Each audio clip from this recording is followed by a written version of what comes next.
Hi there everyone, this is your friend Jake, and then in this tutorial video, we will create a multiplication table using for statement in Python.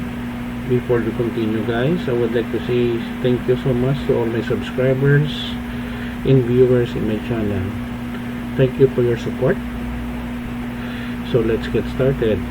I'm using pycharm as my text editor, so we have here multiplication table underscore 4.py. The first video that I made using creating multiplication table using Python, I'm using while loop statement. By this time we will be using for loop statement. So we have here yours truly, Jake Rodriguez, Pomperada, MIT, MIT. And then we have here my website, two websites, jakerpomperada.com and jakerpomperada.blogspot.com, where you can download free source code. And then right now I'm accepting computer programming jobs, computer tutorials, web development, mobile development, IT consultancy. You can reach me in this following email address, jakerpomperada@gmail.com, and then my location is Bacolod City, Negros Occidental, Philippines. In Python we are using the sharp symbol for the comment. So for the actual code, we have only from 7 to 16. Print dash, multiply by 60, it will replicate the dash by 60 times.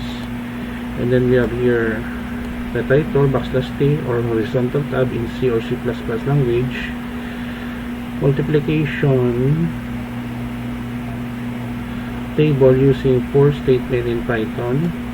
And then again, we have here 60 dash for A in range 1, 3, and then for n range 1, 3. So we multiply 4 decimal equal sign spacing, print new, and then we have here the dash 60. So let us run the code so that we can see the result. So we have here the output, 2 times 2 we have 4, 4 times 5 we have 25, 9 times 8 72, 11 times 10, 11 times 10 110, 7 times 4 28. So this is the output of our multiplication table using for statement in Python. This is the end of our tutorial video. I will put a link in the description below guys, so that you can download the complete and free program listing. So if you have some comments, suggestion, feel free to leave it in the comment section of this video tutorial. So before we forget, before we end, if you like this video, please hit the like button. Don't forget to share, and please support my channel guys by subscribing. See you in the next video tutorial guys.